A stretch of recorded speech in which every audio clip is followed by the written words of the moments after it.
praticáveis de crescimento espontâneo? Por favor, venha pelo menos a Ranchi com seus devotos, disse eu ao me despedir da santa. Você, que é uma criança divina, apreciará os pequeninos da minha escola. Quando o pai me levar, irei com prazer. Pouco tempo depois, a Vidyalaya de Ranchi engalanou-se para a prometida visita da santa. Os meninos aguardavam ansiosos qualquer dia de festa, sem lições, mas com horas de música, e uma refeição festiva para culminar. Vitória. Ananda Moima, Kijai. Este canto, reiterado por grupos de entusiásticas gargantas infantis, saudou a comitiva da Santa Aki, cruzar os portões da escola. Chuvas de flores de calêndula, cimbalos a tinir, grandes búzios assoprados vigorosamente, e o tambor midanga a rufar. A mãe saturada de beatitude vagou sorridente pelos terrenos ensolarados da Vidyalaya, sempre carregando dentro de si o paraíso portátil. É lindo aqui, disse graciosamente Ananda Moima, quando que introduzi no edifício da sede. Sentou-se a meu lado, com um sorriso de menina. Dava a impressão de ser a amiga mais íntima, e, no entanto, uma aura de distanciamento a envolvia sempre, o paradoxal isolamento da onipresença. Por favor, conte-me algo de sua vida. O pai já sabe de tudo, para que repetir? Ela sentia, evidentemente, que os fatos de uma breve encarnação nem sequer mereciam referência. Rindo, insisti delicadamente em meu pedido. Pai, pouco tenho a dizer. Ela estendeu as mãos graciosas em gesto de quem suplica perdão. Minha consciência nunca se associou a este corpo temporário. Antes de vir a este mundo, pai, eu era a mesma. Em menina, eu era a mesma. Cresci, e me fiz mulher, ainda eu era a mesma. Quando a família na qual nasci, empreendeu ajustes para que este corpo casasse, eu era a mestria. E agora, pai, em sua presença, eu sou a mesma. Depois desta vida, embora, a meu redor a dança da criação se modifique nos salões da eternidade, eu serei a mesma. Ananda Moima assumiu-se em profundo êxtase. Sua figura adquiriu a imobilidade de estátua, ela voara para seu reino, o do apelo eterno. As escuras lagoas de seus olhos apresentavam-se mortas, e vítreas. Esta expressão costuma aparecer quando os santos removem sua consciência do corpo físico que não passa, então, de uma peça de argila sem alma. Sentamos juntos durante uma hora, em transe estático. Ela voltou a este mundo com um pequeno riso de alegria. Por favor, Ananda Moima, disse eu, venha comigo ao jardim. O Sr. White vai tirar algumas fotografias. Pois não, pai. Sua vontade é a minha. Seus olhos gloriosos retinham um imutável esplendor divino, ao posar para vários retratos. Hora do banquete. Ananda Moima cruzou as pernas sobre o cobertor que lhe servia de assento, tendo um discípulo junto ao seu ombro para alimentá-la. O santa, parecendo a criancinha, engoliu obedientemente a comida que o discípulo lhe punha nos lábios. Era óbvio que a mãe saturada de beatitude não via diferença entre o molho de caril e as frutas cristalizadas. Ao acercar-se o crepúsculo, a santa partiu, com sua comitiva, sob uma chuva de pétalas de rosa, enquanto com as mãos erguidas, abençoava os meninos. Seus rostinhos expressavam, iluminadamente, o afeto que ela despertara neles sem qualquer esforço. Amarás ao Senhor teu Deus de todo o teu coração, e de toda a tua alma, e de todo o teu entendimento, e de todas as tuas forças, proclamou Cristo. Este é o primeiro mandamento. Rejeitando todo o apego inferior, Ananda Moima jura fidelidade exclusiva ao Senhor. Com a lógica segura da fé, e jamais recorrendo às distinções excessivamente rebuscadas dos eruditos, o santa, em sua singeleza de menina, resolveu o único problema da vida humana: estabelecer unidade com Deus. O homem esqueceu esta simplicidade absoluta, nublada hoje por mil complicações. recusando um amor monoteísta ao Criador. As nações tentam mascarar sua infidelidade com o respeito escrupuloso ao culto exterior da caridade. Estes gestos humanitários são virtuosos porque, durante um momento, desviam o homem da adoração de si mesmo, mas não o eximem de sua primordial responsabilidade na vida, o primeiro mandamento a que Jesus se referiu. A edificante obrigação de amar a Deus é contraída pelo homem desde que ele respira pela primeira vez o ar concedido gratuitamente por seu único benfeitor. Após sua visita à escola de Ranchi, mais uma vez tive a oportunidade de ver Ananda Moima. Alguns meses depois, ela e seu grupo esperavam por um trem na plataforma da estação de Serampuri. "Pai, vou ao Himalaia", disse-me ela. "Pessoas bondosas construíram para nós um eremitério em Dehradun." Assistindo ao seu embarque, maravilhei-me ao constatar que, fosse em meio à multidão, num trem, ou num banquete, ou ainda sentada em silêncio, seus olhos nunca se desviavam de Deus. Dentro de mim, ainda escuto sua voz, um eco de doçura imensurável. Veja, agora, e sempre unida ao Eterno, eu sou sempre a mesma. Capítulo 46, A Mulher Yogi que Nunca Se Alimenta. Senhor, para onde vamos esta manhã? Dirigindo o Ford, o Sr. White desviou os olhos da estrada o tempo suficiente para me encarar com uma cintilação interrogativa. Ele raramente sabia, de véspera, qual a próxima região de Bengala a descobrir. Se Deus quiser, repliquei com devoção, nosso caminho nos levará a conhecer uma oitava maravilha do mundo, uma santa mulher cujo único alimento é o ar puro. Os assombros se repetem, depois de Teresa Neumann. Mesmo assim, o Sr. White teve um riso ansioso, até acelerou a velocidade do carro. Mais trigo excepcional para o seu moinho, para o seu diário de viagem. O seu não era o de um turista vulgar. Acabávamos de deixar para trás a escola de Ranchi, havíamos levantado antes do nascer do sol. Além de meu secretário, e de mim, mais 3 amigos bengalis compunham a comitiva. Sorvemos o ar revigorante, o vinho natural da manhã. Nosso motorista guiava o automóvel com todo cuidado, entre camponeses madrugadores, e carretas de 2 rodas, lentamente puxadas por zebus sob a canga, resolvidos a disputar a estrada a um intruso, provido de buzina. Senhor, gostaríamos de saber mais a respeito da santa que jejua. Seu nome é Giribala, informei aos meus companheiros. Ouvi referências a ela, pela primeira vez, há anos atrás, de um amável erudito, Stiti Launundi. Ele vinha com frequência à nossa casa de Gurpahul para dar lições particulares a meu irmão Bishnu. Disse-me Stiti Babu, conheço Giribala muito bem. Ela usa certa técnica yogi, que lhe permite viver sem alimento. Fui seu vizinho em Nawabganj, perto de Shapur. Decidi vigiá-la de perto, e nunca tive provas de que ingerisse comida, ou bebesse.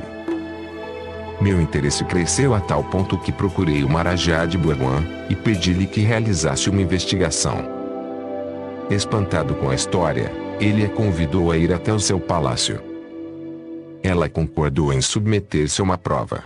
E viveu 2 meses fechada num pequeno retiro da residência do Marajá. Posteriormente, voltou ao palácio para uma permanência de 20 dias, e, a seguir, para uma terceira prova, de 15 dias. O próprio Marajá declarou-me que os 3 exames rigorosos o convenceram, acima de qualquer dúvida, de que ela jamais comia. E concluí. Esta história de Stiti Babu permaneceu em minha mente por mais de 25 anos. Algumas vezes, nos Estados Unidos, eu me indagava se o rio do tempo não tragaria a Yogi antes que eu a pudesse encontrar. Agora, deve ser bem idosa. Ainda não sei onde ela vive, nem se vive. Mas, dentro de poucas horas, chegaremos a Purulia. O irmão de Giribala tem uma casa ali. Às 10h30, nosso pequeno grupo conversava com esse irmão, Lambodardei, advogado em Purulia. Sim, minha irmã ainda vive. Às vezes, ela se demora comigo, aqui, mas neste momento se encontra no lar de nossa família, em Biur. Lambodar Babu lançou um olhar duvidoso ao Ford. Penso, Swamiji, que jamais qualquer automóvel se aventurou até um lugar interiorano tão remoto como Biur. Seria melhor se todos se resignassem aos solavancos de uma carreta de bois. Nosso grupo, em uníssono, jurou manter-se fiel ao orgulho de Detroit. O Ford vem dos Estados Unidos, disse o advogado. Seria uma vergonha privá-lo da oportunidade de travar relações com o coração de Bengala. Que Ganesh os acompanhe, disse Lambodar Babu, com uma risada.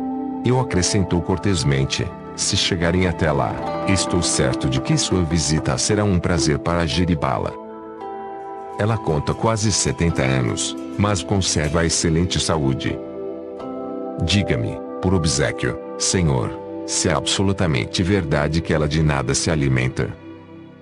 Encarei-o diretamente nos olhos, essas indiscretas janelas da alma. É verdade. Seu olhar era franco e leal.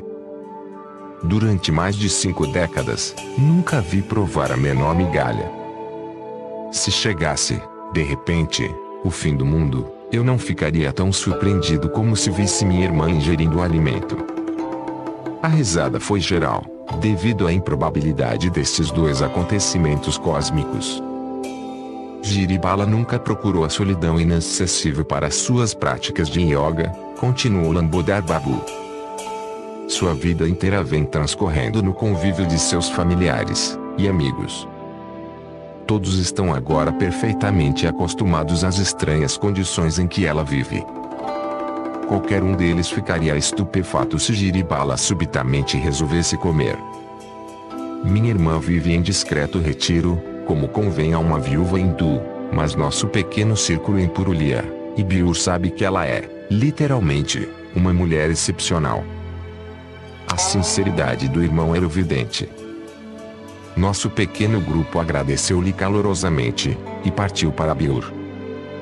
Paramos numa loja para comprar luxis, e Karil, atraindo assim um enxame de garotos que circundou o Sr. White para vê-lo comer com os dedos, a maneira simples dos indianos. Um exigente apetite nos revigorou para a jornada da tarde, sem que o suspeitássemos naquele momento, ela viria a ser bastante penosa. Nosso caminho agora, em direção leste, cruzando arrozais queimados pelo sol, levava à zona Burman de Bengala. Prosseguíamos por estradas abertas na vegetação densa, as canções de Minas e Bubus, de pescoço listado, partiam de árvores cujas ramagens se pareciam enormes guarda-sóis. De vez em quando, topávamos uma carreta de bois, o chiante, rim do eixo, e das rodas de madeira com aros de ferro, contrastava em nossas mentes, de forma nítida, com o deslizar dos pneus no asfalto aristocrático das cidades. Dick, pare, meu súbito pedido resultou num solavanco de protesto do Ford. Essa mangueira carregada de frutos está gritando um convite perfeito. Como meninos, corremos os 5 para o terreno coberto de mangas. A árvore desprendera prodigamente os seus frutos à medida que se tornavam maduros. Muita mangueira nasce para não ser vista, parafraseei, e para desperdiçar sua doçura no chão de pedras. Nada igual a isto nos Estados Unidos, hein, Swamiji? Disse, rindo, Sailesh Mazumdar, um de meus estudantes bengalis. Não, admiti, repleto de mangas, e de contentamento.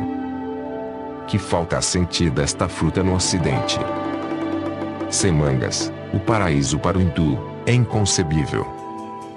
Atirei uma pedra, fazendo despencar uma beldade orgulhosa do ramo mais alto.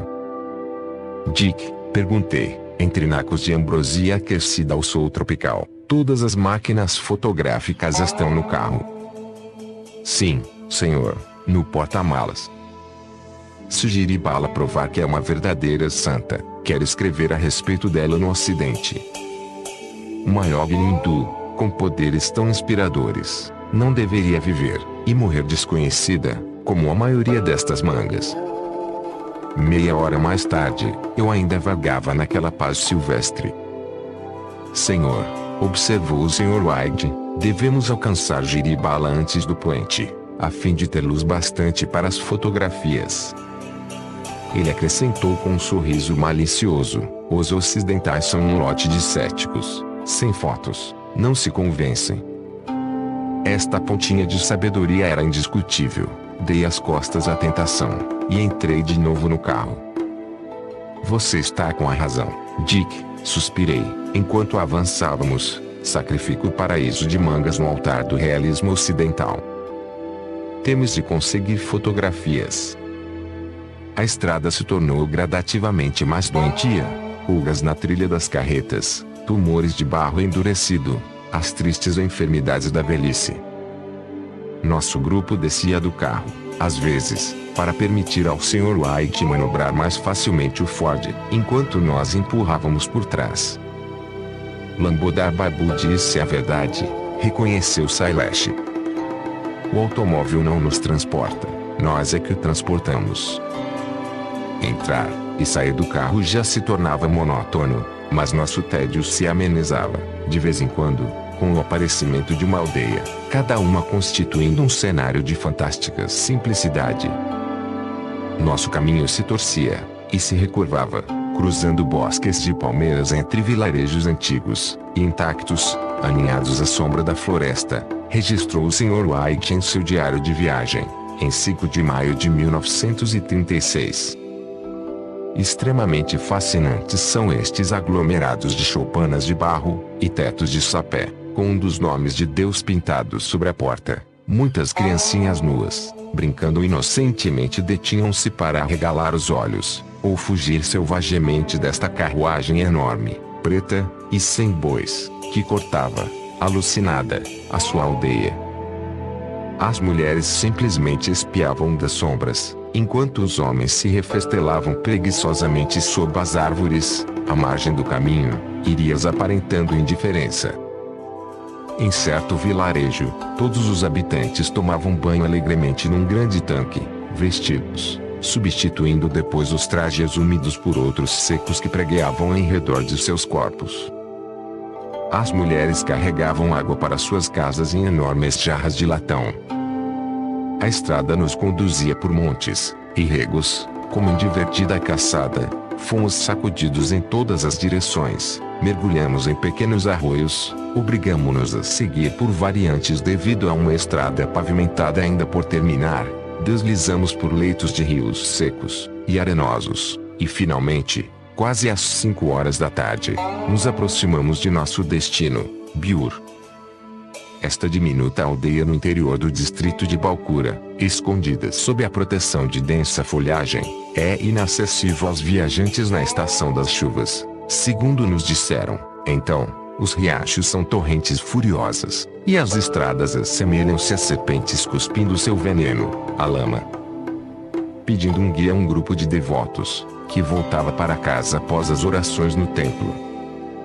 Fora, no campo sem casas, fomos assediados por uma dúzia de garotos escassamente vestidos, que treparam de ambos os lados do veículo, ansiosos de nos conduzirem à casa de Jiribala. O caminho levava a um bosque de tamareiras abrigando um grupo de choças de barro, mas antes de alcançá-lo, o Ford inclinou-se momentaneamente em ângulo perigoso, arremessou-se para o alto, e voltou ao chão. A estreita trilha, volteando árvores, e uma cisterna, conduziu-nos por sobre regos a buracos, e sulcos profundos. O carro estacou em uma moita de arbustos, a seguir, encalhou numa pequena elevação de terreno, obrigando-nos a remover parte da terra. Continuamos, lentamente, com toda a precaução. De súbito, a estradinha foi interrompida por uma capoeira, no meio da trilha carroçável, sendo necessário um desvio descendente à beira de um precipício que ia terminar num tanque seco, do qual nos livramos com algum trabalho de sapa. Repetidas vezes, o caminho nos pareceu intransitável, mas com acento circunflexo peregrinação devia continuar. Garotos serviçais iam buscar paz, e demoliam os obstáculos, bênçãos de Ganesh. Enquanto centenas de crianças e pais nos olhavam com assombro. Prosseguíamos, logo, penosamente, a nossa rota. Ao longo dos 2 antiquíssimos sulcos de carretas, as mulheres nos observavam com olhos muito arregalados. Das portas de suas choupanas, os homens seguiam em nosso rastro, de ambos os lados, e por trás de nós, e as crianças corriam para aumentar a procissão. O nosso foi talvez o primeiro automóvel a transitar por estas paragens. O sindicato dos transportadores em carretas de boi deve ser onipotente aqui. Que impressão sensacional causávamos nós, um grupo de viajantes com um motorista americano, pioneiros montados num veículo resfolegante, e rompendo diretamente na praça principal de sua aldeia, invadindo seu antigo isolamento e santidade. Detivemo-nos numa viela estreita, a uns 30 metros do lar ancestral de Jiribala. Sentimos emoção do sucesso, após a longa luta com a estrada, coroada por um último trecho, brutal. Acercamo-nos de um grande edifício de tijolos e estuque, com um andar superior, dominando as choças de adobe circunvizinhas. A casa estava passando por concertos, pois em torno dela se viu o característico andaime tropical de bambus. Com febril esperança, e reprimido júbilo, estacamos ante as portas abertas. Ali vivia a criatura abençoada pelo Senhor com o sinal dos que não têm fome. Constantemente boquiabertos se mostravam os habitantes da aldeia, jovens e velhos, nus e vestidos, as mulheres, um pouco à distância, mas também interrogativas, homens e meninos, sem nenhum rubor, colados aos nossos tornozelos, enquanto seus olhos fixavam um espetáculo sem precedentes. Uma figura baixa logo surgiu no vão da porta, Jiribala. Envolvia-se num traje de seda cor de ouro baço, segundo o costume tipicamente hindu. Ela avançou, espiando-nos com modéstia e hesitação por sob a dobra superior do manto de sua deste que lhe cobria a cabeça. Seus olhos reluziam como brasas queimando sem chama, por entre as sombras da mantilha, cativou-o no seu rosto de benevolência e autorrealização, livre da mácula do apego terrestre. Ela se aproximou mansamente, e concordou em silêncio com o nosso pedido de fotografá-la, e filmá-la várias vezes com nossas câmaras. Paciente e tímida, ela suportou nossas técnicas fotográficas, de ajuste, e posição, e de arranjos de luz. Por fim, tínhamos guardado, para a posteridade, muitas imagens da única mulher no mundo que se sabe ter vivido sem comer nem beber por mais de 50 anos, Teresa Neumann, naturalmente, jejua desde 1923. Muito maternal era a expressão de Jiribala, ao permanecer diante de nós, inteiramente coberta por sua vestimenta solta e flutuante, sem que nada se visse de seu corpo a não ser a face de olhos baixos, as mãos e os pequenos pés. Um rosto de paz invulgar e de inocente equilíbrio, lábios largos, trêmulos, infantis, um nariz feminino, olhos estreitos e reluzentes, e um sorriso pensativo. Compartilhei das impressões do Sr. White sobre Jiribala. A espiritualidade a envolvia toda, semelhante ao seu véu de suave brilho. Ela fez o gesto de pronão diante de mim, conforme a tradicional saudação de uma dona de casa a um monge. Seu encanto simples e sorriso quieto deram-nos uma acolhida superior à oratória melíflua. Esquecida ficou a nossa difícil viagem sob a poeira. A diminuta santa assentou-se de pernas cruzadas na varanda. Embora demonstrasse os sinais da idade, não tinha aspecto macilento. A pele e cor de oliva conservava sua tradicional tonalidade pura e saudável. Mãe, disse eu, em bengali, durante mais de 25 anos pensei com ansiedade nesta verdadeira peregrinação. Quem me referiu sua vida sagrada foi Stitilau Babu. Ela acenou com a cabeça, em sinal de reconhecimento. Sim, bom vizinho em Nawabganj. Atravessei o oceano, e estive longe durante muitos anos, mas nunca esqueci meu plano de vê-la, um dia. O drama sublime que a senhora está representando tão imperceptivelmente deveria ser proclamado a um mundo que há longo tempo esqueceu o divino alimento interior. Por um instante, a santa ergueu os olhos, sorrindo com sereno interesse. Baba, venerado pai, sabe o que é melhor, respondeu ela, humildemente. Fiquei contente por ela não ter recebido minha sugestão como uma ofensa. Ninguém jamais como Siogues, e as Siogues reagirão à ideia de publicidade. Em regra, eles a evitam, desejosos de prosseguir em silêncio a profunda investigação da alma. Uma autorização interna, quando chega a hora, lhes permite exibir suas vidas abertamente, em benefício das mentes que buscam a verdade. Mãe, continuei, perdoe-me, então, por sobrecarregá-la com tantas perguntas. Por favor, responda somente as que lhe agradarem, compreenderei seu silêncio também. Ela estendeu as mãos em gesto gracioso. Responderei com prazer, na medida em que uma pessoa, insignificante como eu, possa dar respostas satisfatórias. Oh, não, insignificante não. Protestei sinceramente. A senhora é uma grande alma. Sua humilde serva de todos, e fantasticamente, ela acrescentou, gosto de cozinhar, e de alimentar os outros. Passatempo estranho, pensei eu, para uma santa que não come.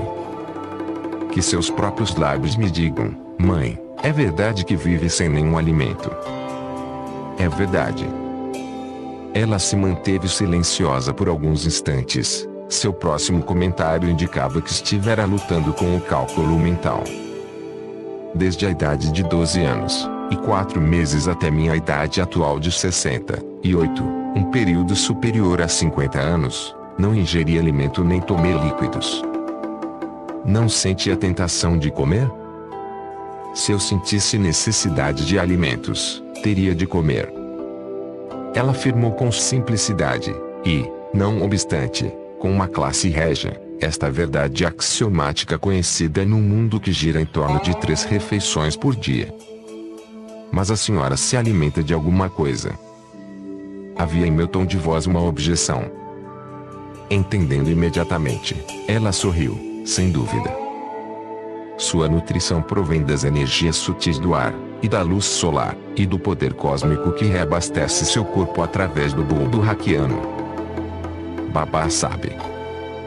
Ela novamente concordou, em sua maneira de ser suave, e sem ênfase. Mãe, por favor, conte-me algo de sua vida, de seus primeiros anos. Ela tem profundo interesse para todos na Índia, e até para nossos irmãos, irmãs além dos mares. Giribala pôs de lado sua habitual reserva, mitigando a tensão com uma conversa informal. Assim seja. Sua voz era baixa e firme. Nasci nesta região de florestas. Minha infância nada teve de excepcional, a não ser a aberração de um apetite insaciável. Meu noivado ocorreu aos 9 anos de idade. Filha, advertia minha mãe frequentemente, trate de controlar sua voracidade. Quando chegar o tempo de viver entre estranhos, em casa da família de seu marido, que pensarão de você, quando a virem comendo sem parar? A calamidade que ela previra, aconteceu. Eu tinha apenas 12 anos quando me reuni à família de meu marido em Nawabganj. De manhã, à tarde, e à noite, minha sogra me humilhava para que eu sentisse vergonha de meus hábitos de gula. Suas repreensões foram, porém, uma bênção disfarçada, despertaram minhas tendências espirituais adormecidas. Certa manhã, ela foi impiedosa em sua tarefa de ridicularizar-me.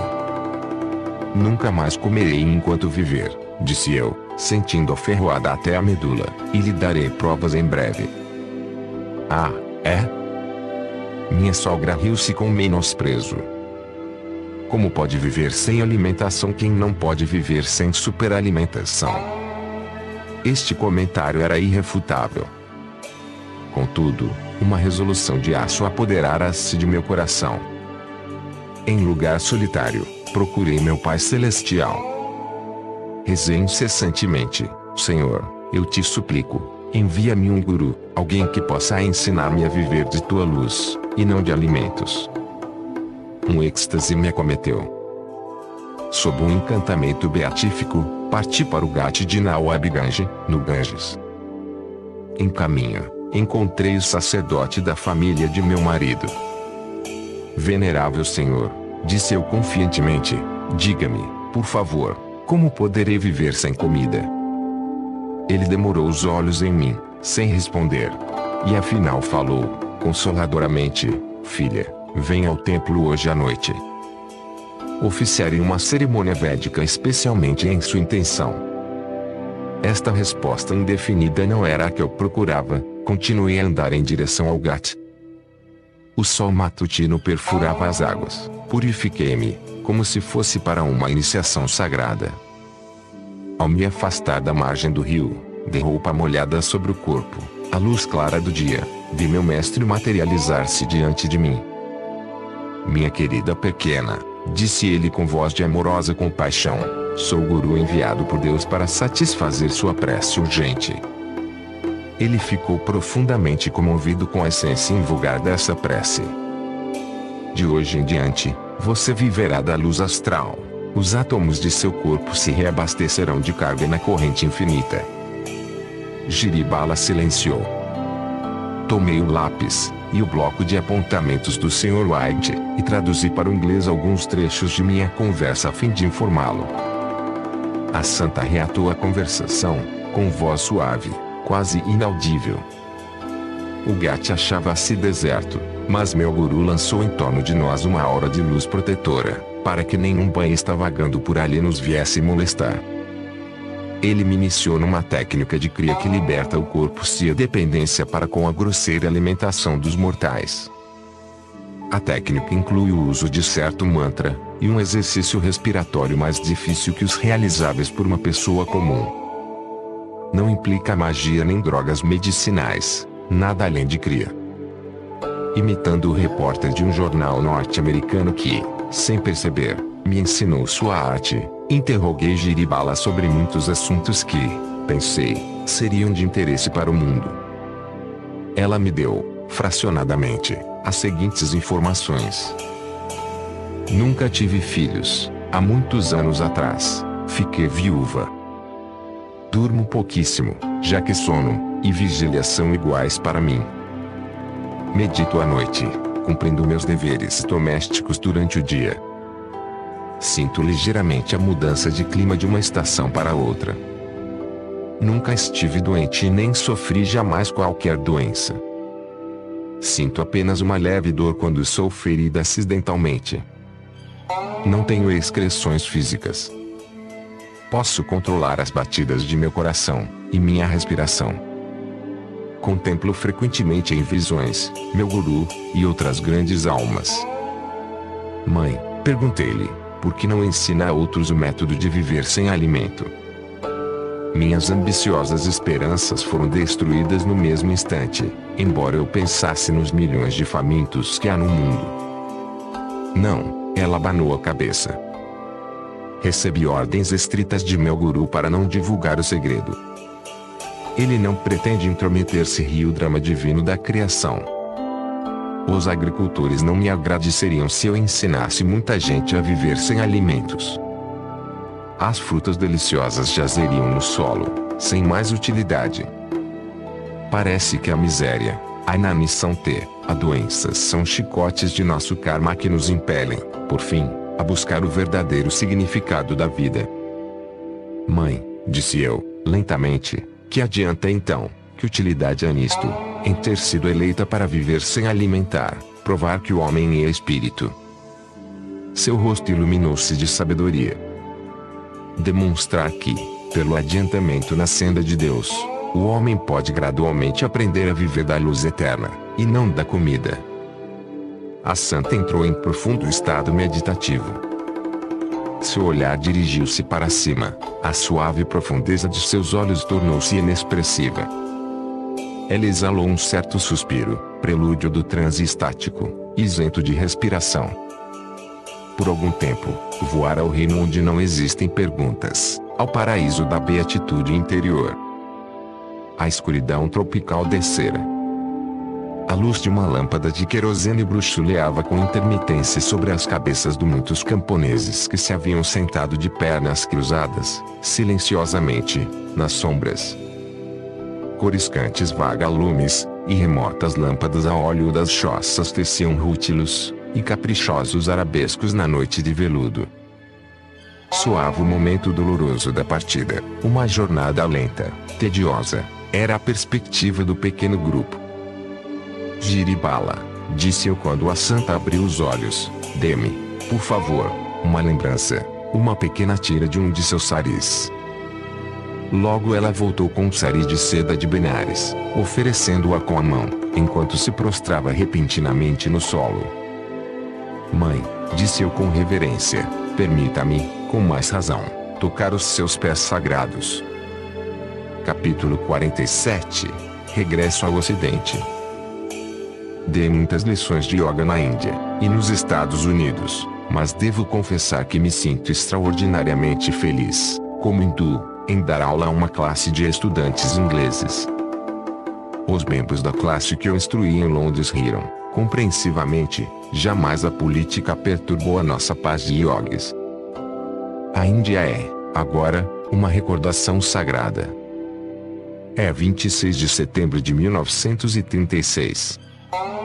Estou na Inglaterra para cumprir uma promessa, feita há 16 meses atrás, de voltar a Londres para outras conferências. Também a Inglaterra é receptiva à mensagem intemporal da yoga. Repórteres e cinematografistas fervilhavam como enxames em meu apartamento de Grosvenor House. O Conselho Nacional Britânico da Fraternidade Mundial de Credos organizou uma reunião, em 29 de setembro, na Igreja Congregacionista de Whitefield, onde falei à Assembleia sobre o oportuno tema Corno pode a fé na fraternidade salvar a civilização. As palestras em Caxton Hall, às 20 horas, atraíram multidões. Em 2 noites, os excedentes esperaram no auditório de Windsor House para a repetição da palestra às 21h30.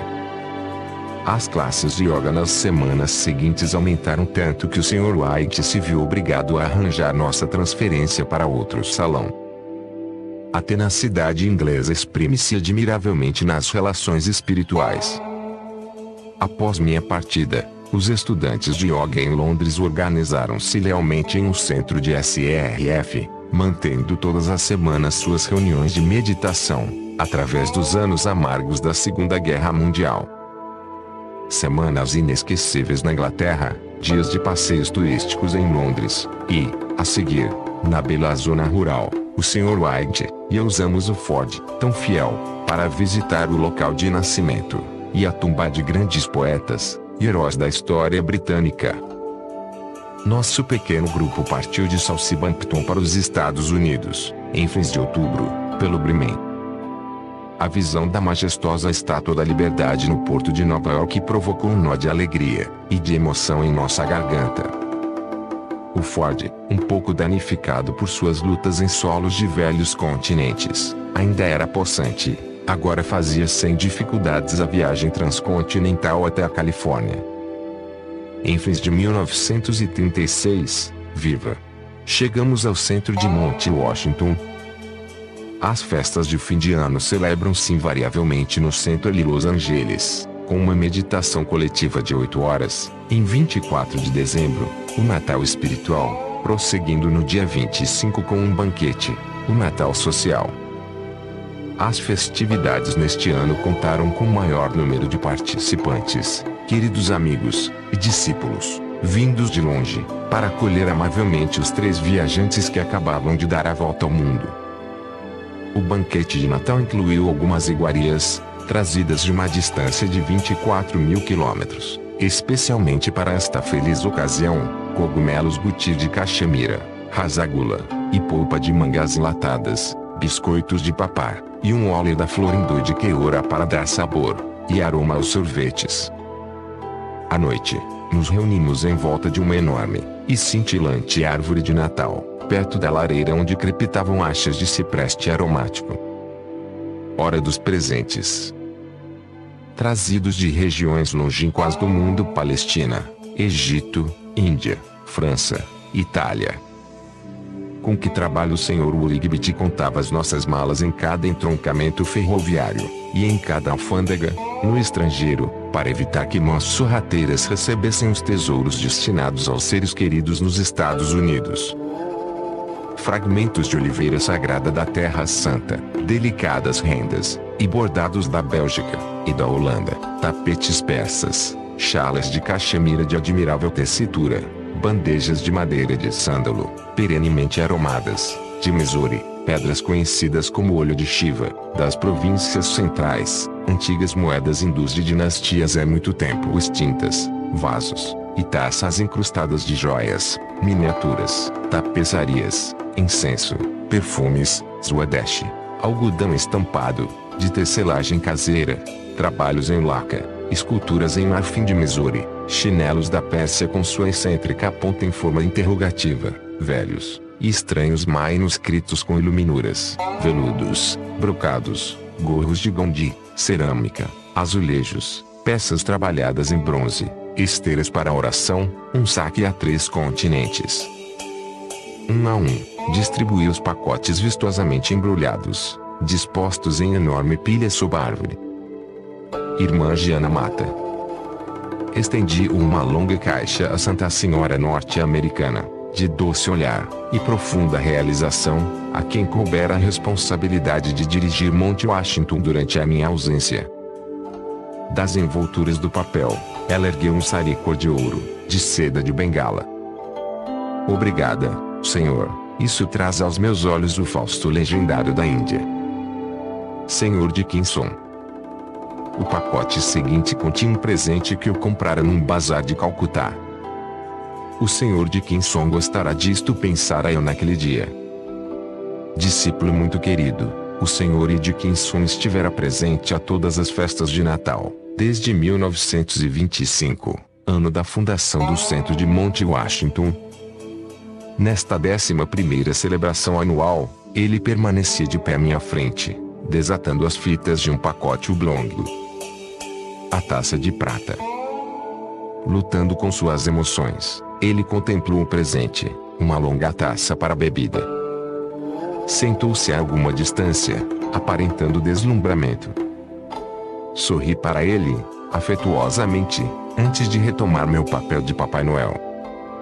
A noite de exclamações encerrou-se com uma prece ao doador de todas as dádivas, e, a seguir, um grupo entoou canções de Natal. Alguns dias mais tarde, o Sr. Dickinson conversava comigo. Senhor, disse ele, permita-me agora que eu lhe agradeça pela taça de prata. Não pude encontrar palavras na noite de Natal. Eu trouxe aquele presente especialmente para o Senhor. Durante 43 anos eu esperei por esta taça de prata. É uma longa história, que venho guardando oculta dentro de mim. O Sr. Dickinson olhou-me timidamente. O começo foi dramático, eu estava me afogando.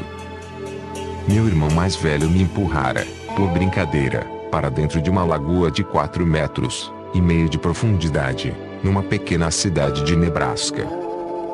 Eu tinha, então, apenas 5 anos. Quando ia me afundar pela segunda vez, uma ofuscante luz multicolorida apareceu, enchendo todo o espaço. No centro estava a figura de um homem com olhos tranquilos e sorriso confiante. Meu corpo submergia pela terceira vez quando um dos companheiros de meu irmão curvou um alto e delgado salgueiro, em ângulo estreito com as águas, de modo que eu pudesse agarrá-lo com meus dedos desesperados. Os meninos içaram-me para a margem e prestaram-me, com êxito, os primeiros socorros. 12 anos mais tarde, quando já era teenie jovem de 17 anos, visitei Chicago em companhia de minha mãe. Estávamos em setembro de 1893. O grande Parlamento Mundial de Religiões realizava as suas sessões. Mamãe e eu descíamos uma das ruas principais quando tornei a ver a poderosa radiação de luz. Alguns passos adiante, caminhando devagar, estava o mesmo homem que me aparecera, há anos atrás, em visão. Aproximou-se de um grande auditório e sumiu por trás da porta. Mamãe, gritei, aquele era o homem que me apareceu quando eu estava me afogando. Ela e eu nos apressamos a entrar no edifício. O homem estava assentado na plataforma destinada ao conferencista. Não demoramos a saber que era Swami Vivekananda, da Índia. Ao terminar a sua comovente palestra, adiantei-me para encontrá-lo. Sorriu-me benevolentemente, como se fôssemos velhos amigos. Eu era tão jovem que não sabia como expressar meus sentimentos, mas em meu coração tinha esperanças de que ele se oferecesse para ser meu instrutor. Ele leu meu pensamento. Não, meu filho, eu não sou seu guru. Vivekananda, com seus olhos belos e penetrantes, fitou profundamente os meus. Seu mestre virá mais tarde e lhe dará uma taça de prata. Após uma pequena pausa, Vivekananda acrescentou, sorrindo, ele derramará sobre sua cabeça mais bênção do que você está agora em condições de receber. Saí de Chicago alguns dias depois, continuou o Sr. Dickinson, e nunca mais vi o grande Vivekananda. Cada uma das palavras que ele pronunciou, porém, inscrevera-se indelevelmente no mais íntimo de minha consciência. Passaram-se os anos, nenhum instrutor apareceu. Uma noite, em 1925, rezei profundamente a Deus para que me enviasse a meu guru. Algumas horas mais tarde fui despertado do sono pelos acordes de uma suave melodia. Uma banda de entes celestiais, tocando flautas e outros instrumentos, surgiu diante de meus olhos. Depois de impregnar o ar com sua gloriosa música, os anjos desapareceram vagarosamente. Na noite seguinte, assisti pela primeira vez a uma de suas conferências aqui em Los Angeles, e soube, então, que minha prece fora atendida. Sorrimos um para o outro, em silêncio. Durante os últimos 11 anos, fui seu discípulo de Kriya Yoga, continuou o Sr. Dickinson. Às vezes, eu cismava sobre a taça de prata, quase me convencera de que as palavras de Vivekananda eram apenas metáforas. Na noite de Natal, porém, quando o Senhor me entregou a pequena caixa, junto à árvore, vi, pela terceira vez em minha vida, a mesma claridade ofuscante. No minuto seguinte, eu contemplava o presente de meu guru, profetizadas por Vivekananda 43 anos antes, uma taça de prata. Capítulo 48, Encinitas, na Califórnia. Uma surpresa, Senhor. Durante sua permanência em terras estrangeiras, construímos este eremitério em Encinitas. É um presente para quem volta ao lar. Seja bem-vindo. O Sr. Lin, a irmã Giananata, Durgama, e alguns outros devotos conduziram-me, por um portão, a uma alameda ascendente, sombreada de árvores.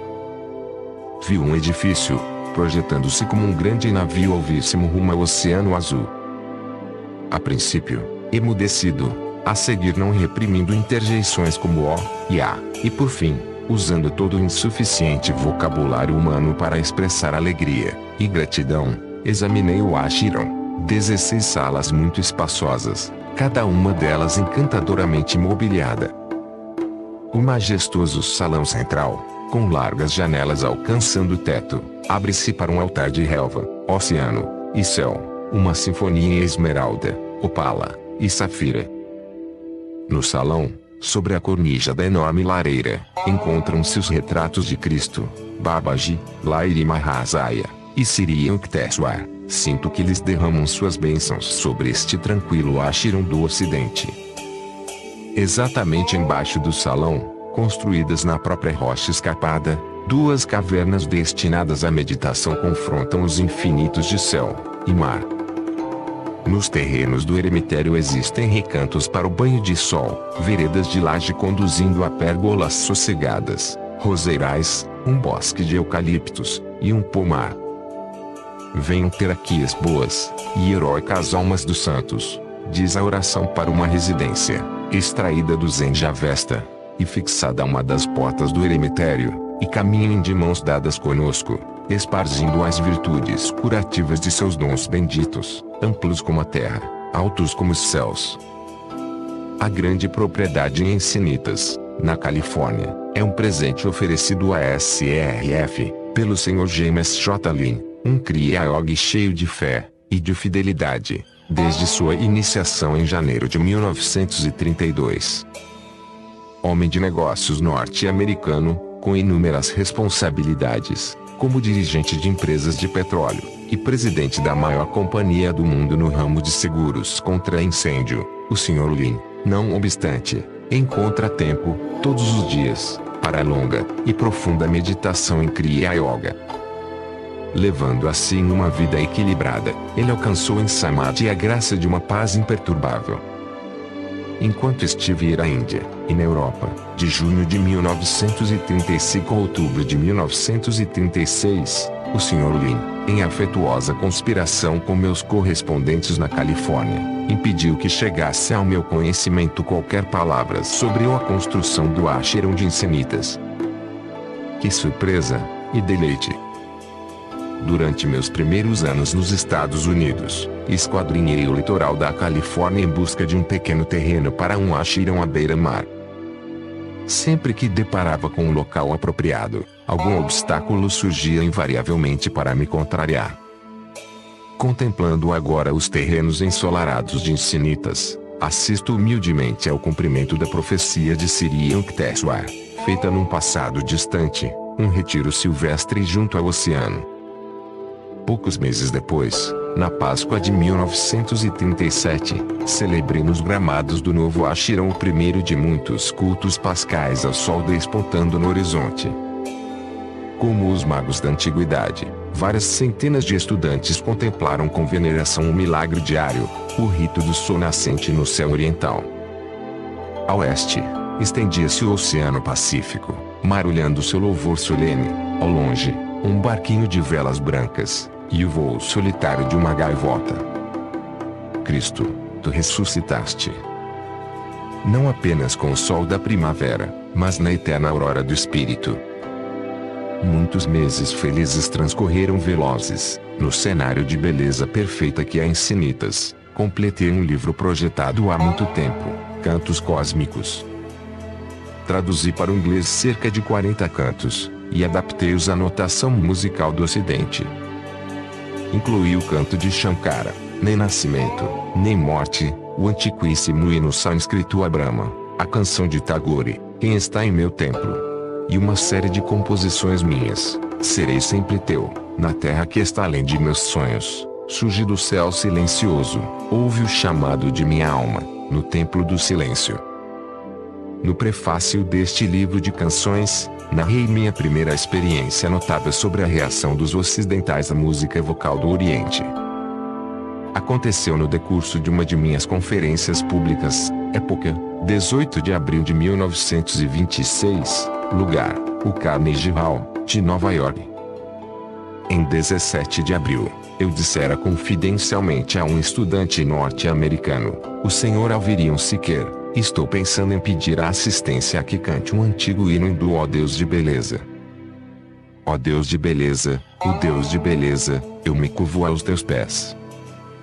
Ó Deus de beleza, ó Deus de beleza, és o verde das florestas, correnteza, és nos rios, altitude nas montanhas, profundeza no oceano. Ó Deus de beleza, ó Deus de beleza, eu me curvo aos teus pés. Ó Deus de beleza, ó Deus de beleza, para o servidor, és trabalho, para o amante, és o amor, para o sofredor, és consolo, para o yogi, beatitude. Ó Deus de beleza, ó Deus de beleza, eu me curvo aos teus pés.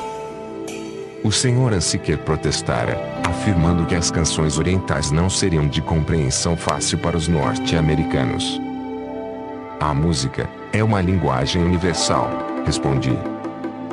Os americanos não deixarão de sentir os anseios espirituais neste sublime cântico. Na noite seguinte, com devoção, as notas de ó Deus de beleza brotaram de 3.000 bocas durante mais de 1 hora. Querida gente nova-iorquina, desaparecerá o seu cansaço de prazeres fúteis. Os corações pairavam nas alturas, nas asas de um singelo hino de regozijo. Curas divinas ocorreram naquela noite, entre os devotos que entoavam com amor o santo nome do Senhor. Em 1939, visitei o centro de SRF, em Boston. O dirigente deste grupo de discípulos, o Dr. M.W. Lewis, alojou-me num apartamento artisticamente decorado. Senhor, disse o Dr. Lewis, sorrindo, durante os primeiros anos de sua permanência nos Estados Unidos, seu alojamento nesta cidade foi um simples quarto, sem banheiro privativo. Desejei que soubesse que Boston pode ostentar alguns apartamentos de alto luxo. Anos venturosos decorreram na Califórnia, cheios de atividade. Em terrenos de Self-Realization Fellowship em Encinitas, em 1937, junto ao eremitério principal, ergueram-se um ashram para os monges, e um para as monjas, um refeitório, um retiro para membros e amigos desta organização, e uma capela aberta ao povo. Colunas brancas, em série, de frente para a rodovia, são encimadas por lótus em metal cor de ouro. As numerosas atividades do conjunto de Encinitas incluem o treino multifário de discípulos segundo os ideais de SRF. Cultivam-se frutos e legumes para consumo dos centros de Encinitas e de Los Angeles. De um único sangue, ele fez os homens de todas as nações. Se fraternidade mundial é um termo amplo, o homem deve tornar ainda mais ampla a sua solidariedade ao próximo, considerando-se a si mesmo um cidadão do mundo. Quem realmente compreende que se trata de minha América, minha Índia, minhas Filipinas, minha Europa, minha África, etc., jamais terá falta de espaço e de oportunidade para uma vida feliz e útil. Embora o corpo de meu mestre nunca habitasse outro solo a não ser o da Índia, Sri Yukteswar conhecia esta verdade fraternal. O mundo é o meu lar. Capítulo 49. O período de 1940 a 1951. Aprendemos realmente o valor da meditação, e sabemos que nada pode perturbar a nossa paz interior. Nas últimas semanas, durante as reuniões, ouvimos as sirenes pronunciadoras de ataques aéreos, e o estrondo de bombas de ação retardada, mas nossos estudantes ainda se congregam, e apreciam, de começo a fim, nosso ofício religioso, de tanta beleza. Esta corajosa mensagem, escrita pelo líder do centro de SR-17 em Londres, foi uma das muitas que recebi da Inglaterra e da Europa devastadas pela guerra durante os anos que precederam a entrada dos Estados Unidos na Segunda Guerra Mundial. O Dr. L. Kramer Bini, de Londres, ilustre editor da coleção de obras A Sabedoria do Oriente, escreveu-me em 1942. Lendo a revista East, West, tive consciência da distância que parece existir entre nós. Vivemos, aparentemente, em dois mundos diversos. A beleza, a ordem, a calma e a paz chegam ao mundo de Los Angeles, como um barco carregado das bênçãos e consolações do Santo Grau entra no porto de uma cidade sitiada. Vejo, como em sonhos, o bosque de palmeiras e o templo de Encinitas com sua amplidão de oceano e seu panorama de montanhas, e acima de tudo está a confraria de homens e mulheres de tendências espirituais, uma comunidade implantada na unidade, absorvida em trabalho criador e revitalizada pela contemplação. Saudações a toda a fraternidade, enviadas por um soldado raso, de sua torre de vigia, aguardando a aurora. Uma igreja de todas as religiões, em Hollywood, na Califórnia, foi construída por discípulos de SRF, e consagrada em 1942. Um ano depois, fundou-se outra igreja, em San Diego, na Califórnia, e mais uma em Long Beach, também na Califórnia, em 1947. Uma das mais lindas propriedades rurais do mundo, mirífico país de flores, em Pacific Palisades, distrito de Los Angeles, foi doada a SRF, em 1949. A propriedade, com uma área de 48.500 metros quadrados, é um anfiteatro da natureza, cercado de colinas verdejantes. Um grande lago natural, joia azul engastada num diadema de montanhas, deu à propriedade o seu nome de Santuário do Lago, SRF, Lake Gene. Uma curioso moinho holandês abriga uma capela de SRF, impregnada de paz, junto de um jardim aquático, enorme roda hidráulica respinga sua preguiçosa música. Duas estátuas de mármore, provenientes da China, adornam o lugar, uma do Senhor Buda, e outra de Kuan-Yin, a personificação chinesa da Mãe Divina. Uma estátua de Cristo em tamanho natural, com suas vestes esvoaçantes, e com seu rosto impressionantemente iluminado à noite, é visível no alto de uma colina, tendo, a seus pés, uma queda de água. Aí, no Santuário do Lago, em 1950, ano que assinalou o 30º aniversário de SRF, nos Estados Unidos, consagrei um monumento à paz mundial, em memória do Mahatma Gandhi. Um punhado de cinzas do Mahatma, remetidas da Índia, foi guardado como relíquia num sarcófago de pedra datando de 1000 anos. Em Hollywood, em 1951, fundou-se um centro da Índia, outro empreendimento de SRF. O vice-governador da Califórnia, Sr. Budil J. Naik, e o cônsul-geral da Índia, Sr. M.R. Ahuja, acompanharam homem no ofício religioso da consagração. No local, existe um auditório com capacidade para 250 pessoas. Os recém-chegados aos vários centros de SRF, costumam solicitar maiores esclarecimentos sobre yoga. Ouço, às vezes, esta pergunta: é verdade, conforme asseveram certas organizações, que a yoga não pode ser estudada com bons resultados através de material impresso, mas deveria ser praticada somente sob a orientação imediata de um instrutor? Na idade atômica, a yoga deve ser ensinada por um curso impresso de instruções, como as lições de SRF, ou a ciência da libertação novamente se limitará a alguns eleitos. Seria, de fato, uma bênção inapreciável se cada estudante pudesse ter a seu lado um guru, na posse perfeita da sabedoria divina, mas o mundo é constituído de muitos pecadores, e poucos santos. Como poderão as multidões, neste caso, receber o auxílio da yoga, a não ser pelo estudo, em seus lares, de instruções escritas por verdadeiros yogis? A única alternativa seria ignorar o homem comum, e privá-lo do conhecimento da yoga. Mas este, não é o plano de Deus para a nova era. Babaji prometeu proteger, e guiar todos os Kriya Yogis sinceros na senda para a meta suprema. Precisa-se de centenas de milhares de Kriya Yogis, e não apenas de meia dúzia, para tornar realidade o mundo de paz e de abundância que aguarda os homens quando tiverem feito o esforço necessário para restabelecer seu status como filhos do Pai Divino. Fundar no Ocidente uma organização como SRF, uma colmeia para o mel espiritual, foi a tarefa que Sri Yukteswar e Babaji me atribuíram. O cumprimento desta sagrada missão de confiança não tem sido isenta de dificuldades. Francamente, para Mahansaji, valeu a pena.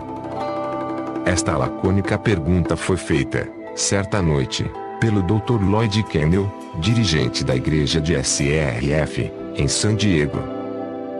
Compreendi que era este o sentido da pergunta: o senhor foi feliz nos Estados Unidos? Que tal as falsidades difundidas por pessoas mal orientadas, ansiosas de impedir a expansão da yoga? Que tal as decepções, as mágoas, os dirigentes de centros que não puderam dirigir, os estudantes que não puderam ser ensinados? E respondi: abençoado o homem a quem Deus submete a provas. De vez em quando, ele se recordava de pôr em meus ombros algum fardo.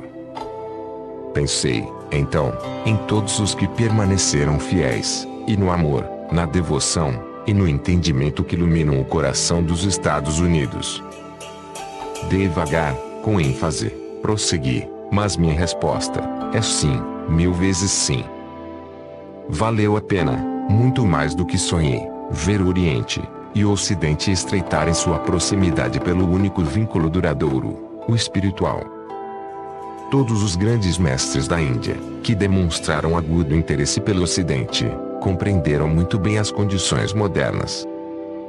Eles sabem que os problemas do mundo continuarão insolúveis enquanto todas as nações não assimilarem melhor as virtudes características do Oriente e do Ocidente.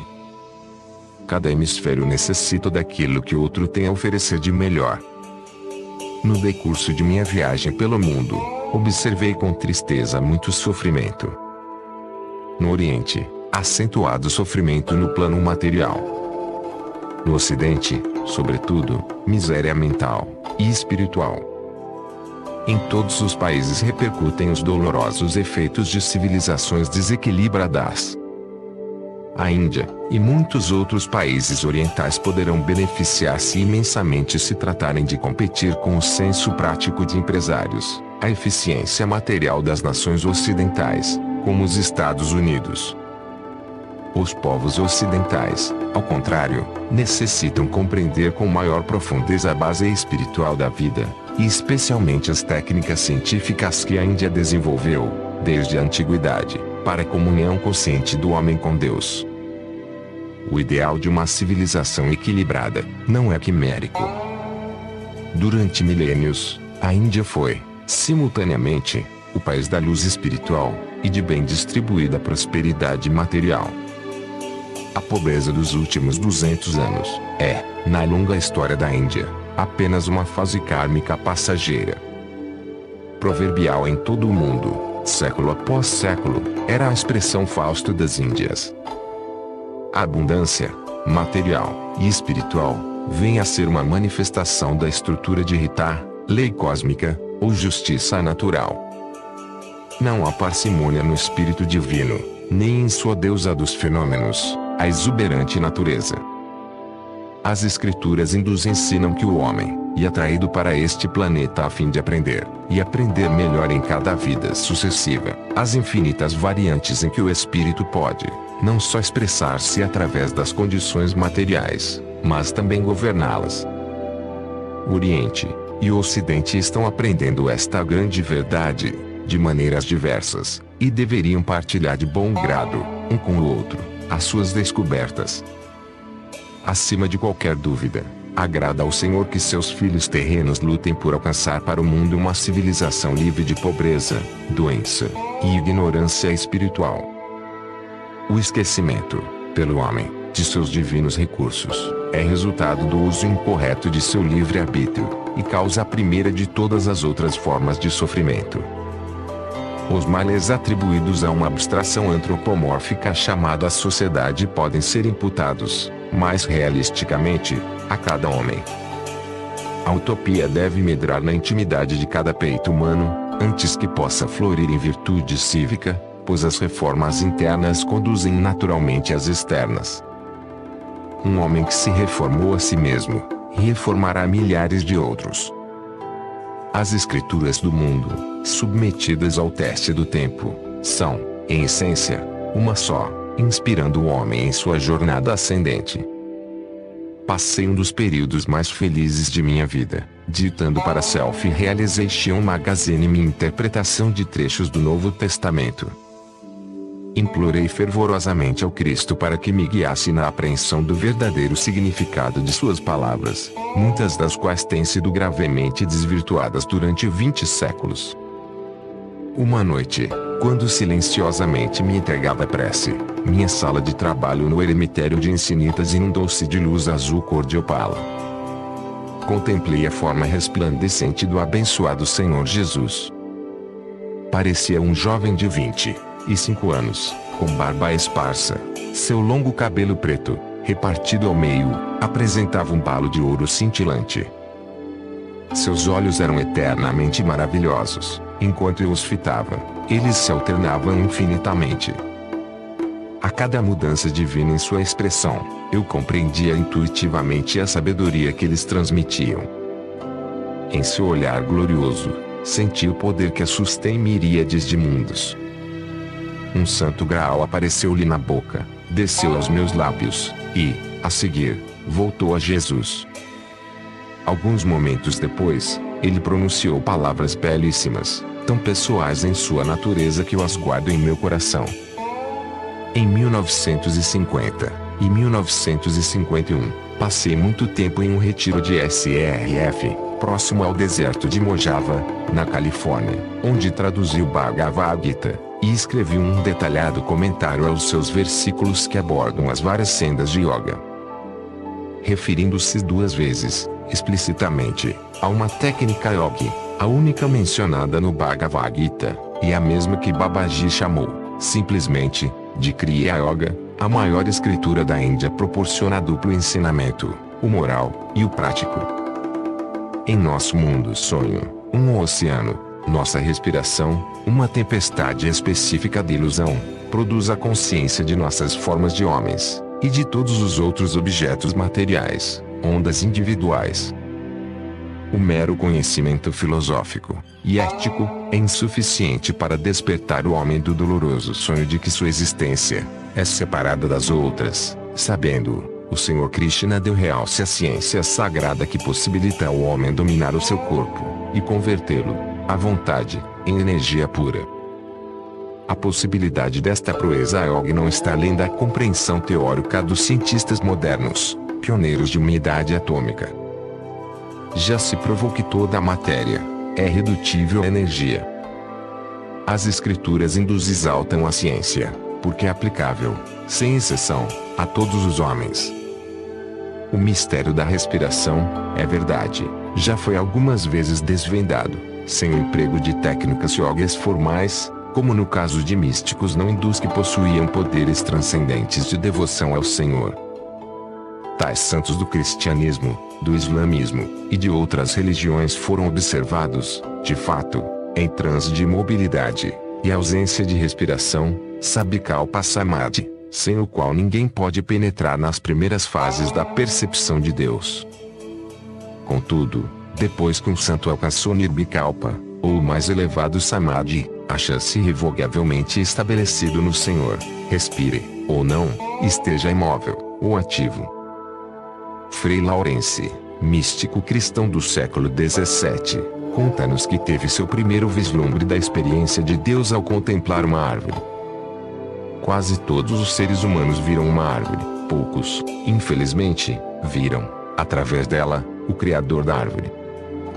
A maioria é absolutamente incapaz de invocar aqueles poderes de devoção irresistíveis, possuídos sem esforço por alguns ekantins, santos de um só e supremo objetivo, encontrados em todas as sendas religiosas, sejam do Oriente ou do Ocidente.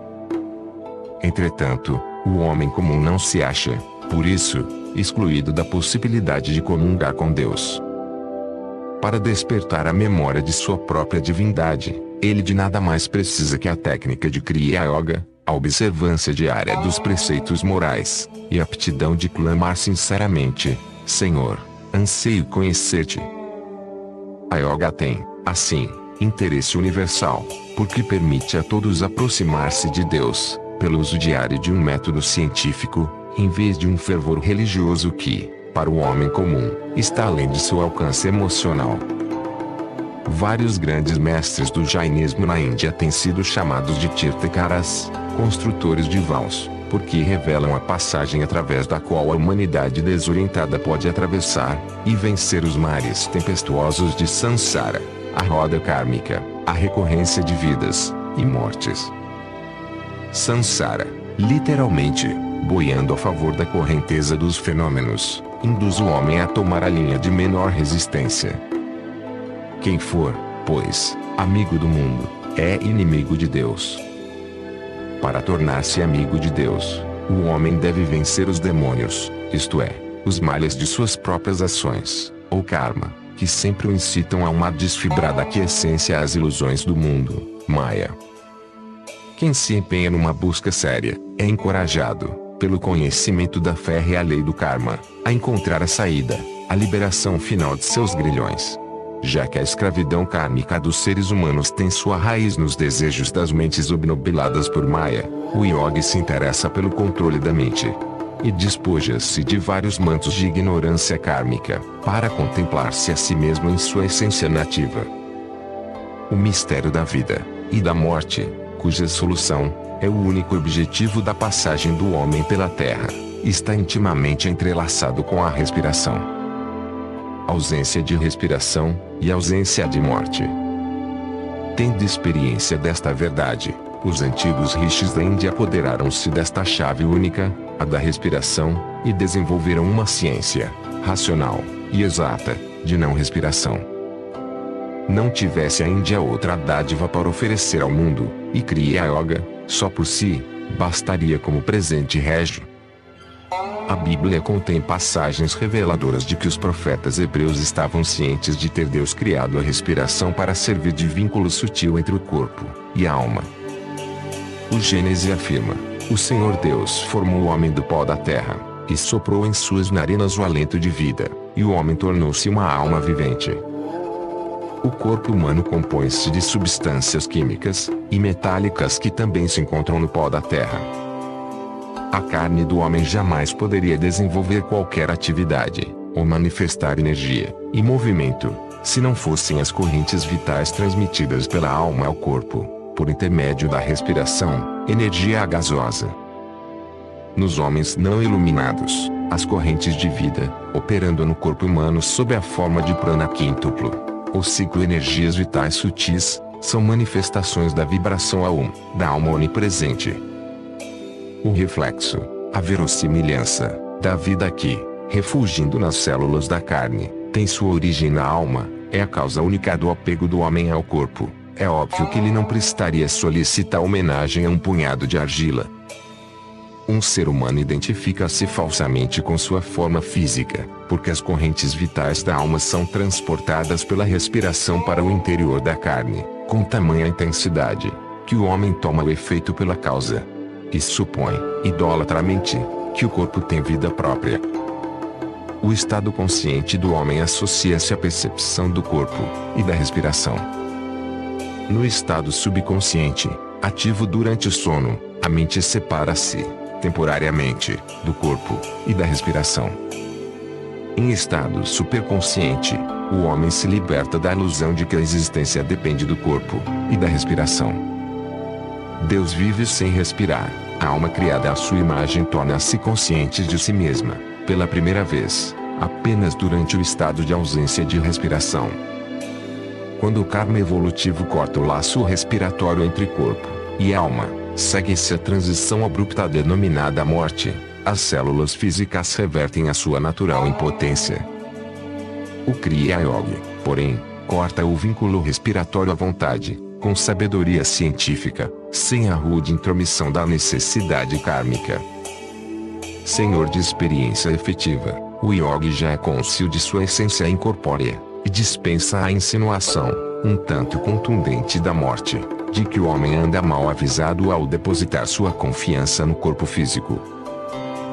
Vida após vida, cada homem progride, em seu próprio passo, ainda que errádio, rumo à apoteose de si mesmo. A morte, que não interrompe este avanço, simplesmente lhe oferece um ambiente de maior afinidade no mundo astral para nele se purificar de suas escórias. Não se perturbe o vosso coração, na casa de meu pai há muitas moradas. É deveras improvável que Deus tenha esgotado sua faculdade inventiva ao criar este mundo, ou que, no seguinte, ele nada tenha a oferecer de mais para o nosso interesse do que o arranhar de harpas. A morte não é a destruição da existência, a derradeira fuga à vida, nem é a porta para a imortalidade. Quem perdeu o seu eterno eu, nos prazeres terrenos, não o recapturará entre os delicados encantos do mundo astral. Ali, acumula simplesmente percepções mais refinadas, e adquire maior sensibilidade para o belo e o bom, que são uma e a mesma coisa. É na bigorna deste planeta grosseiro que o homem deve forjar o imperecível ouro da identidade espiritual. Exibindo em sua mão esse ouro arduamente ganho, único presente aceitável para a morte voraz, o ser humano conquista sua libertação definitiva dos ciclos de reencarnação física. Durante muitos anos, dei aulas em Encinitas e Los Angeles sobre os Yoga Sutras de Patanjali e outras obras profundas da filosofia hindu. Mas por que tinha Deus de juntar alma e corpo? Perguntou-me, certa vez, um estudante. Qual era o seu objetivo ao imprimir o primeiro movimento a este drama evolutivo da criação?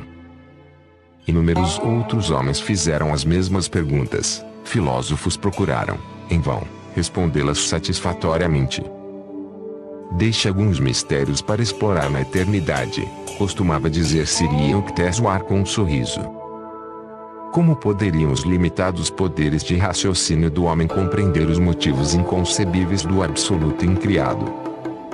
A faculdade raciocinal no homem, limitada pelo princípio de causa e efeito do mundo dos fenômenos, desconcerta-se ante o enigma de Deus, o sem princípio, o incausado.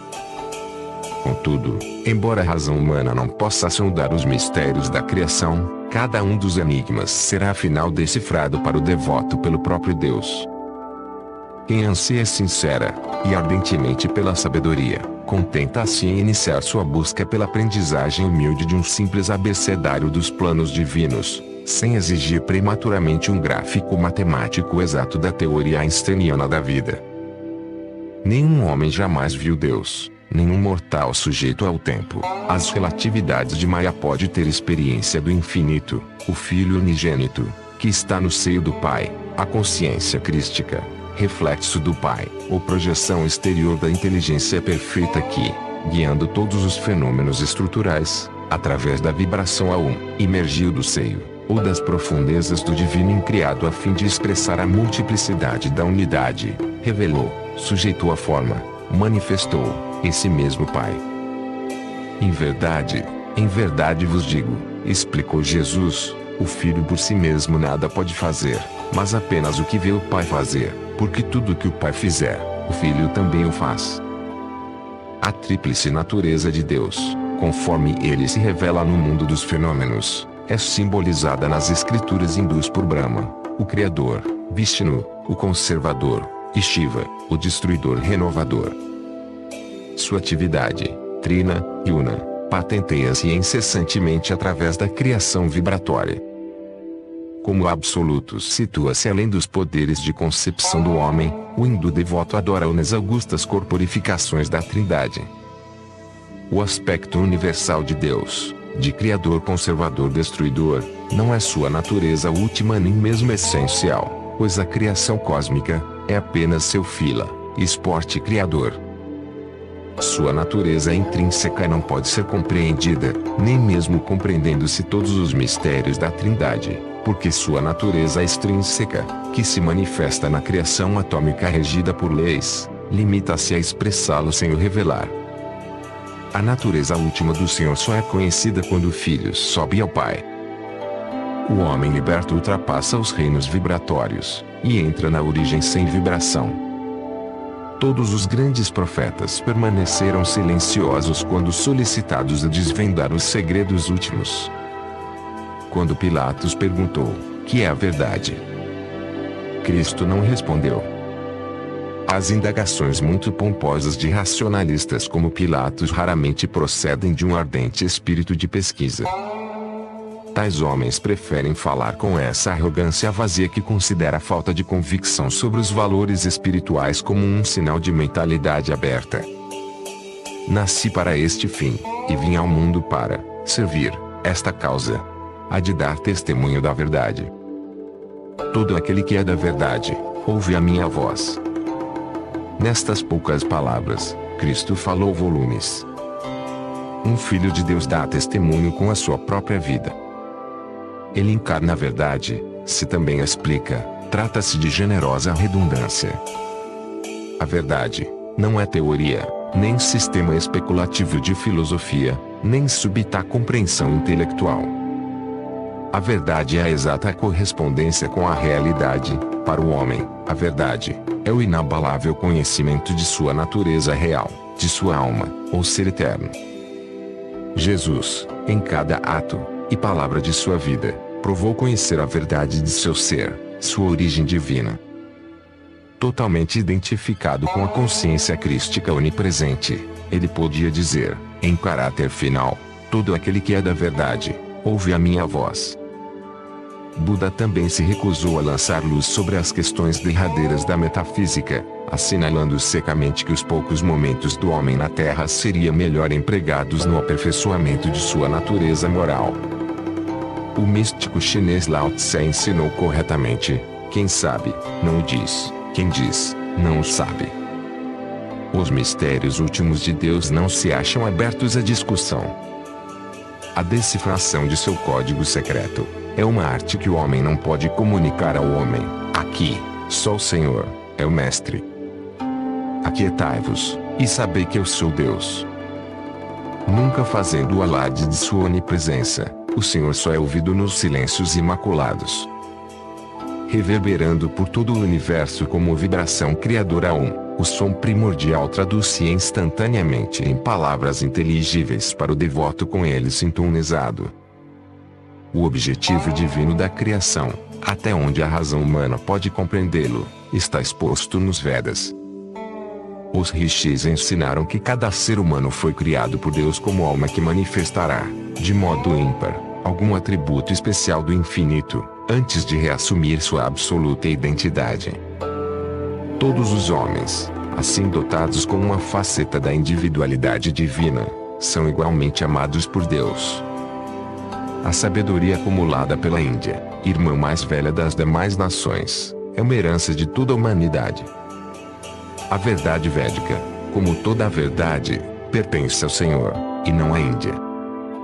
Os rishis, cujas mentes eram receptáculos puríssimos onde se verteram as divinas profundezas dos Vedas, foram membros da raça humana, nascido neste planeta, e não em outro, para servir a toda a humanidade. Distinções de raça, ou de nacionalidade não têm sentido no reino da verdade, onde a única qualificação é a capacidade espiritual para recebê-la. Deus é amor, logo, seu plano para a criação só pode ter raiz no amor. Não oferece este simples pensamento mais consolo ao coração humano que todos os raciocínios dos eruditos. Todo santo que penetrou no âmago da realidade deu testemunho de que existe um planejamento divino do universo, plano de beleza e de alegria. Ao profeta Isaías, Deus revelou suas intenções nestas palavras: assim será a palavra, a um Criador, que sai de minha boca, ela não voltará para mim vazia, mas fará o que me apraz, e prosperará naquilo para que enviei. Porque com alegria saireis, e em paz sereis guiados, os montes e as colinas prorromperão em cânticos diante de vós, e todas as árvores do campo baterão palmas. Saireis com alegria, e sereis guiados em paz.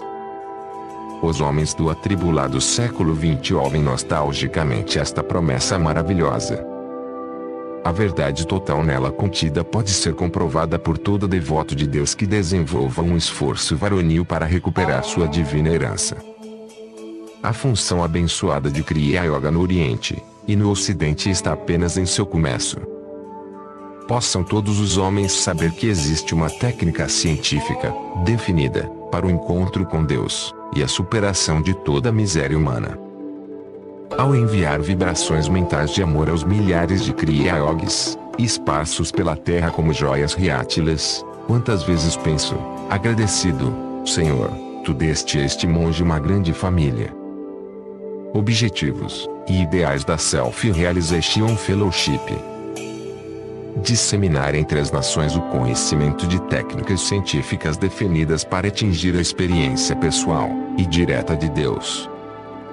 Revelar a unidade básica e a completa harmonia entre o cristianismo original ensinado por Jesus Cristo e a yoga original ensinada por Bhagavan Krishna, e mostrar que estes princípios são o fundamento científico comum a todas as verdadeiras religiões.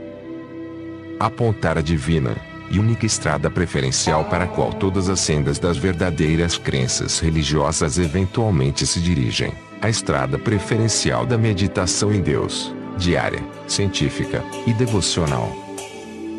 Demonstrar a superioridade da mente sobre o corpo, e da alma sobre a mente. Liberar o homem de seu tríplice sofrimento, doença física, desarmonias mentais, e ignorância espiritual. Promover a compreensão espiritual entre Ocidente e Oriente, e advogar o intercâmbio de suas características distintivas mais refinadas. Harmonizar ciência e religião pelo conhecimento de que a natureza e suas leis tiveram originalmente divina, a causa primeira e única. Encorajar o viver com simplicidade, e o pensar com elevação, e difundir o espírito de fraternidade entre todos os povos, ensinando-lhes o eterno alicerce de sua unidade, filiação a Deus. Vencer o mal com o bem, a tristeza com a alegria, a crueldade com a bondade, a ignorância com a sabedoria. Servir a humanidade como ao seu próprio eu ampliado. Fim. Este livro é uma reprodução exclusiva para deficientes visuais, de acordo com a Lei 9.610, artigo 46. Você ouviu mais um audiolivro disponibilizado pela Fênix Audiolivros. Se gostou e quer escutar mais, dê um joinha no vídeo e inscreva-se no nosso canal do YouTube. Fênix Audiolivros, acendendo a chama do conhecimento.